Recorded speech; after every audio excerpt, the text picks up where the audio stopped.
Hello, welcome to this tutorial on demonstrating the tour reservation system. This demo will be showing the integration between point of sales clients and the tour reservation website. The first page we're looking at is the purchase report by date range. It's currently set through the 6th to 7th and is showing no transactions at the moment. So let's start out and add a transaction, the tour reservation website. I'm going to use this tool here to quickly add a reservation. The tour that we're adding here is for the Friday, January 7th, 2011 for the 10 a.m. tour. It is going to be under the name John Deere.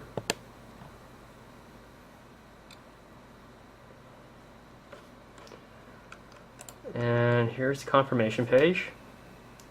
It is showing a total quantity of 4 tickets purchased, with 1 adult, 1 child, 1 senior, and 1 child under 6. And total is $11.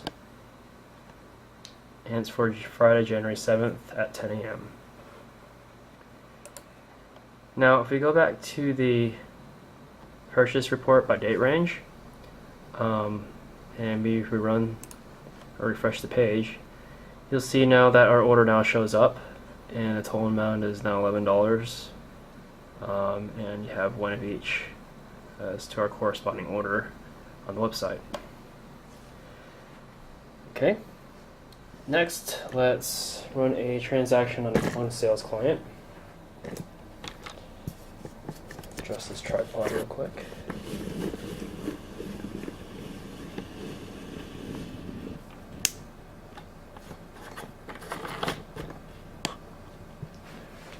And let's log in.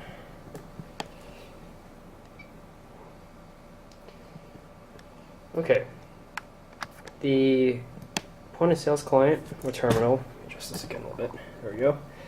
Okay, the design of the interface for the point of sales client goes from left to right. Usually we start out with the date. In this case, let's select the same date as our ticket sales, which was on the 7th for 10 a.m. There we go. And as you can see, there have been 4 tickets bought, which is what this first number stands for. And the A stands for available, which is the amount of tickets set available when the tour time was created in the administration pages. So let's add 1 of each in identical order. As you can see, when you add a ticket, it automatically updates the total on the bottom as you add more. And to remove tickets, you simply press these minus signs. Alright, our identical order is set. Now let's do a credit card transaction. To do that, you just press the credit button, and a text to swipe the card comes up. So let's put this through the reader.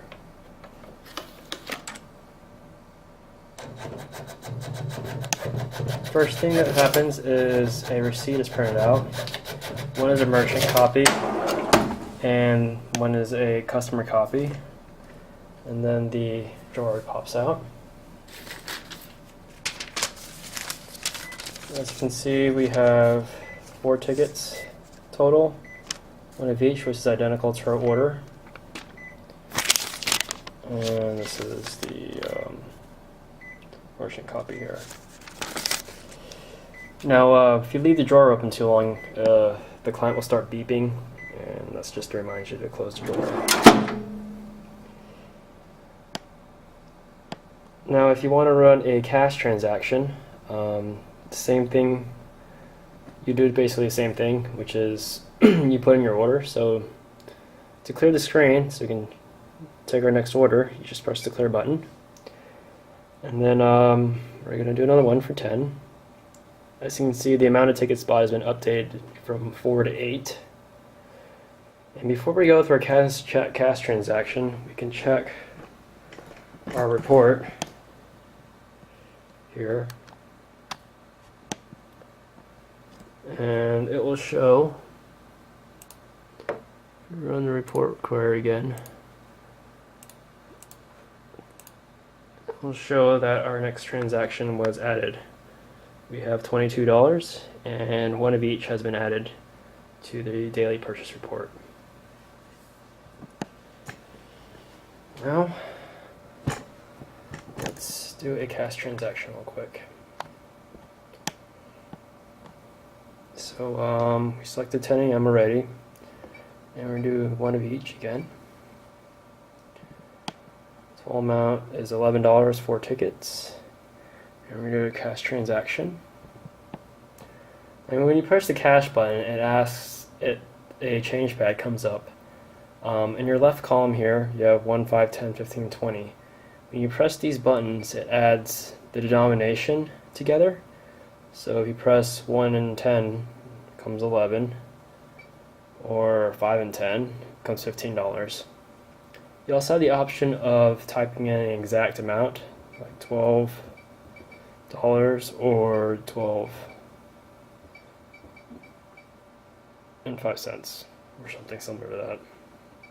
For this example, we're just going to put in 20 bucks, and when you press the OK key, the receipt's going to print out, and the cash drawer is going to pop out. Now the neat thing about this receipt printer is there is a receipt cutter, so you don't have to worry about tearing out the receipt. And it says to close the cash drawer, which you do. There is a summary screen that pops up to the right. In this case, it tells you the total that was due, the cash tender, which is the amount of cash a customer gives you. It's $20 in this case. And the total change due was $9, which you could pull out of the till when the jar pops out. Now let's go back and take a look at the report again. See if it updated correctly, which it should have. And let's add this in.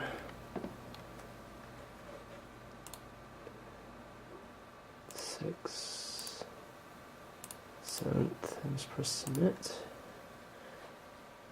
And as you can see, another $33 is now the total for the daily purchase report.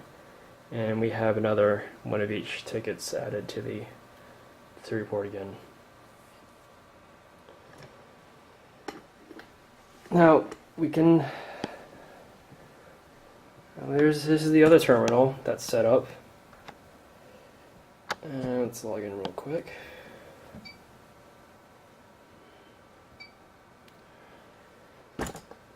Excuse me. Now,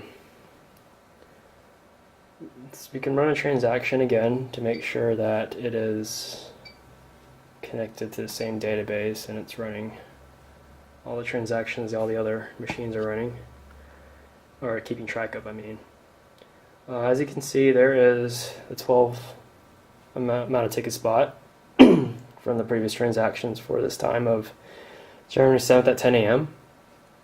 And then let's run an identical transaction so it's easy to keep track of how many tickets are being bought. And let's run another credit transaction.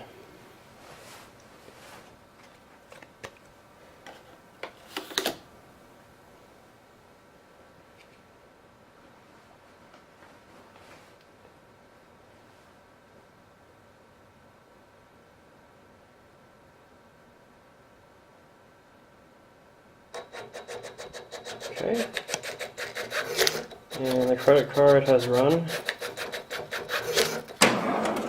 and the till has popped out.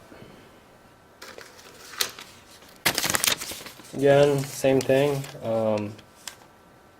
total tickets, total amount here, card number, and card type, reservation.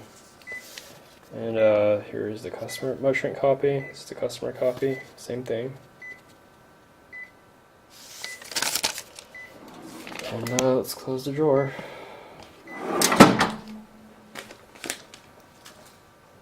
Okay.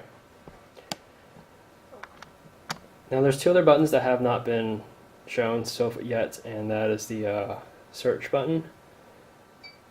This is what you use to search for reservations that people have made online. So we made a reservation under John Deere, and we can search for it real quick. And the first result is for a John Deere for January 7th. And if you press that, the details of his reservation pop up, including his email address, the phone number he put in, the billing address, his tour reservation information, and technical details for his authorized.net account authorization, and you know, the ticket details, what he ordered, and the subtotal they paid, or the total they paid. The last button that hasn't been explored is the drawer button, which is underneath the search, and that just pops open the drawer. This is if in the case that you have so a customer that needs change or something. And the last thing I guess we could do is to check to make sure that last transaction went through. Excuse me.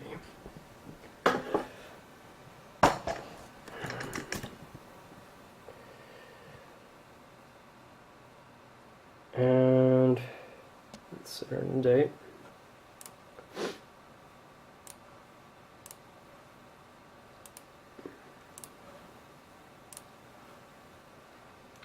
As I can see, the transaction did go through, 4 tickets of each, for a total amount for that date range of $44. And that's it. If you have any questions, you know where to contact me.